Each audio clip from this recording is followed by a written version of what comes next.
বলি ভূমিদানী, গোদান করলে বলি গোদানী। কিন্তু অপ্রাকৃত জগতে দানীকে কাকে বলা হয় জানো মা? দানী কাকে বলা হয়? যে জন গ্রহণ করে, গ্রহণকারীকে বলা হয় দানী। হরি বল, হরি বল। দেখুন, দান দাতা কর্ণ দিয়েছিলেন, দান দিয়েছিলেন বলিরাজ, দত্তরাজ বলি, তিনি দান দিয়েছিলেন। হরে কৃষ্ণ, হরি বল, হরি বল। এই দত্তরাজের কথাটা একটু বলি।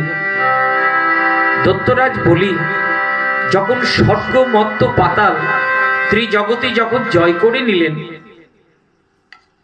ত্রিজগতের অধিপতি হলেন, তখন এই যুদ্ধ খেলতে খেলতে বড়ই ক্লান্ত গো।